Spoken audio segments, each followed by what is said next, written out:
Hi friends, இன்றைக்கி நான் என்ன சமைக்க போகிறேன்னா எல்லாத்துக்கும் பிடிச்ச ஒரு கத்திரிக்காய் பச்சடி தான். அதுவும் சுட்ட கத்திரிக்காய் பச்சடி எப்படி செய்யலாங்கிறத வாங்க பார்க்கலாம்.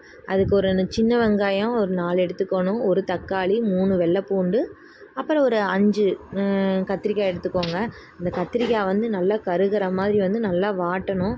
நல்லா வாட்டி எடுத்துக்கோங்க. இந்த மாதிரி நல்லா கருப்பாக இருக்கணும். அப்போ தான் வந்து உள்ளுக்குள்ளே கத்திரிக்காய், தக்காளி பழம்லாம் நல்லா வெந்து வரும். இந்த மாதிரி நல்லா வாட்டினதுக்கப்புறம் ஒரு பவுலில் எடுத்துக்கோங்க. ஆனால் நீங்கள் இது ஸ்பூன் வச்சு யூஸ் பண்ணிக்கோங்க, பயங்கரமாக சுடுது. நான் கையில் வச்சுக்கிட்டேன். இந்த மாதிரி எல்லாத்தையும் ஒரு பவுலில் எடுத்து வச்சுக்கோங்க. அது பாட்டுக்கு ஆறட்டும் தனியாக. இப்போ வந்து ஒரு 4 சின்ன வெங்காயத்தை எடுத்து அதையும் வந்து நல்லா கருகிற மாதிரி வாட்டணும். ஏன்னா நல்லா கருகுனா தான் வந்து டேஸ்ட்டு நல்லாயிருக்கும் உங்களுக்கு. அப்புறம் வந்து வெங்காயம் இதெல்லாம் நல்லா வெந்து வரும்.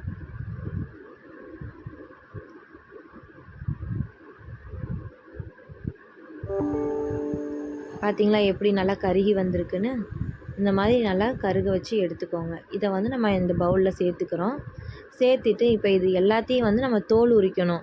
ஏன்னா இந்த கருப்பாக இருக்குல்ல, இதை எல்லாத்தையும் வந்து நம்ம தோல்லாம் எடுத்துடணும். தக்காளிக்கு, பச்சை மிளகாய்க்கு, வெள்ளைப்பூண்டுக்கு எல்லாத்துக்குமே தோல் எடுத்துக்கோங்க. இந்த கத்திரிக்காய்க்கெலாம் எடுத்து க்ளீன் பண்ணி வச்சுட்டு, இதை நம்ம வந்து ஒரு மத்து வச்சு நம்ம கடைஞ்சோம்னா ஈஸியாக இருக்கும். கையில் பிசைஞ்சும் இது பண்ணலாம். நான் வந்து மத்து எடுத்துக்கிட்டேன். ஏன்னா ஈஸியாக வந்து மசிஞ்சிரும். கொஞ்சம் உப்பு போட்டுக்கோங்க, உங்களுக்கு தேவையான அளவு சேர்த்துக்கோங்க. இப்போ நல்லா வந்து மசிச்சுக்கோங்க.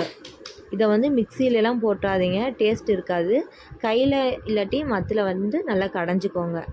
இப்போ வந்து கொஞ்சமாக எண்ணெய் விட்டுக்கோங்க, தேங்காய் எண்ணெய் விட்டுக்கோங்க. அதுதான் டேஸ்ட்டு சூப்பராக இருக்கும். தேங்காய் எண்ணெய் வந்து நல்லா காஞ்சதுக்கப்புறமா கடுகு உளுந்தம் பருப்பு போட்டு நல்லா பொரிய விடணும். கொஞ்சமாக வந்து சீரகம் ஆட் பண்ணிக்கோங்க, பெருங்காயத்தூள் கொஞ்சமாக ஆட் பண்ணிக்கோங்க. இப்போ இது நல்லா பொரிஞ்சதுக்கப்புறம் கருவேப்பிலை போட்டு தாளிப்பு கொட்டிடுங்க. அந்த இதில்